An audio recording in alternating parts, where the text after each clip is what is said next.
Assalamualaikum warahmatullahi wabarakatuh. Video kali ini kita akan membahas tentang bagaimana sih caranya mengusir dalam tanda kutip DC lapangan pinjol yang datang menagih ke rumah. Oke, karena kita semua tahu ya, banyak orang yang takut kalau DC lapangan pinjol itu bakal datang ke rumah. Sebenarnya ini bukan karena takut yang gimana-gimana. Mungkin lebih cenderung takut karena malu dilihat tetangga, orang tua tahu, atau keluarga yang satu rumah tahu, yang membuat kita itu semakin resah karena hal tersebut. Nah, bagaimana sih caranya kita untuk bisa mengusir secara halus dan membuat DC itu males banget datang ke rumah kalian? Oke, tidak ada cara yang pasti untuk bisa menghalau DC ke rumah selain membayar. Namun ada beberapa hal yang mungkin bisa kalian coba agar kalian bisa lebih tenang lagi ketika DC pinjol atau DC lapangan datang ke rumah. Yang pertama adalah teman-teman harus memahami dan harus mengerti hukum apa yang boleh dan tidak boleh dilakukan oleh DC pinjol.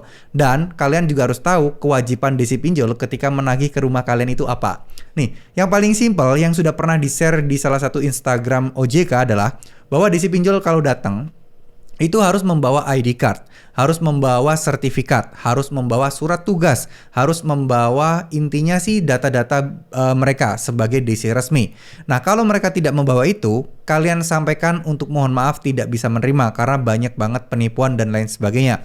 Bilang aja, ini sudah aturan dari OJK dan OJK melarang kalau DC pinjol tidak membawa apapun dan cuman bawa surat tugas atau ID card doang, itu tidak berlaku ya. ID card doang ya pasti semua orang bisa bikin.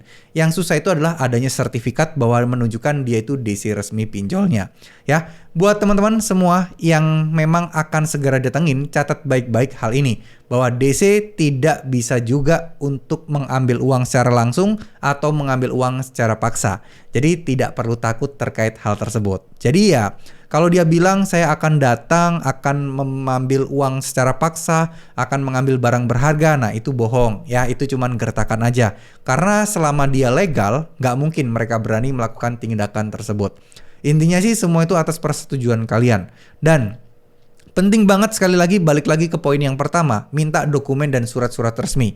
Karena banyak sekali modus penipuan yang terjadi saat ini. Sehingga kalau kalian bisa meminta semua hal-hal yang dibutuhkan dari DC pinjol tadi, maka harusnya sih insya Allah DC-nya pun akan aman.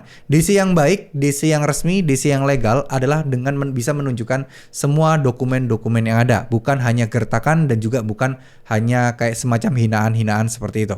Jadi buat teman-teman, terus kemudian yang kedua, kalian jangan terlihat takut. Biasanya kan ada ancaman saya bakal datang. Langsung aja teman-teman share lokasi kalian. Ya, ini loh rumah saya. Jadi DC itu akan mikir-mikir juga mau datang ke tempat kalian. Wah, ini orang percuma nih. Kita mau datang pun dia kayaknya nggak takut, dia udah pasrah.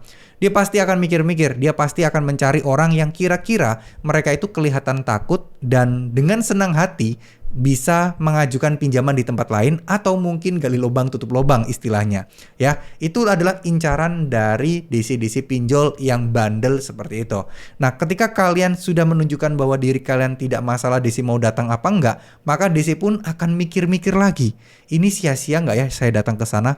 Nanti kalau misalnya saya nekat datang, gimana nih? Percuma dong, uang bensin, transport, dan lain sebagainya. Toh orangnya cuek, orangnya nggak peduli, dan lain sebagainya. Ya. Jadi selama teman-teman merasa takut, merasa kayak tertekan, nah itu adalah makanan empuk bagi DC-DC seperti itu. Jadi kembali lagi, harus mempersiapkan mental sih yang paling utama. Kalau pengen DC nggak datang-datang sendiri lagi, ya kalian bersikap sangat-sangat pasrah aja. DC pasti juga akan putus asa buat menagih ke kalian. Paling dia cuman yang ngerjain SOP aja, ya buat syarat aja nagih ke kalian. Cuman kan dia tahu DC-nya bahwa ini orang susah banget nih, pasti bakal nggak mungkin buat bayar secepatnya. Ya, dari sini kita bisa tahu bahwa DC itu juga sebenarnya menjalankan tugasnya. Bukan mereka itu tujuannya untuk mengambil secara paksa, enggak, tapi membuat teman-teman segera membayar utang dengan cara apapun. Nah, saya sangat tidak merekomendasikan teman-teman gali lubang tutup lubang hanya karena takut DC lapangan bakal datang ke rumah. Ya, jadi sebenarnya banyak orang-orang di luar sana yang gali lubang tutup lubang itu karena apa sih? Ya karena berawal dari ketakutan-ketakutan seperti ini. Berawal dari, wah nanti kalau DC datang gimana? Wah nanti kalau DC mempermalukan saya di rumah bagaimana? Nah, dari ketakutan seperti itu muncullah ide-ide untuk gali lubang tutup lubang. Wah, saya cari dana talangan dulu deh di sana, saya cari dana talangan dulu di sini. Nah, itu yang akan membuat teman-teman merasa terjebak di situ. Ya, intinya nggak usah takut sama DC lapangan. Coba deh teman-teman pelajari, cari pasal-pasal tertentu yang berkaitan dengan cara penagihan, atau udah pegang aja POJK tentang cara penagihan deh. Itu sudah jauh-jauh lebih cukup teman-teman ya. Jadi nggak usah takut, tetap semangat, insya Allah semuanya akan baik-baik aja. Ya terus ikhtiar aja, ikhtiar mau kerja sampingan, fokuskan kalian di sana. Nggak usah fokus masalah hutang kalian dulu. Bukan berarti saya ngajarin kalian untuk nggak bayar utang, enggak. Tapi alihkan fokus kalian ke pekerjaan. Karena dari pekerjaan itu ya insya Allah kalian akan diberikan kemudahan-kemudahan yang nantinya uangnya bisa buat bayar hutang-hutang kalian. Amin amin ya rabbal alamin. Terima kasih. Wassalamualaikum warahmatullahi wabarakatuh.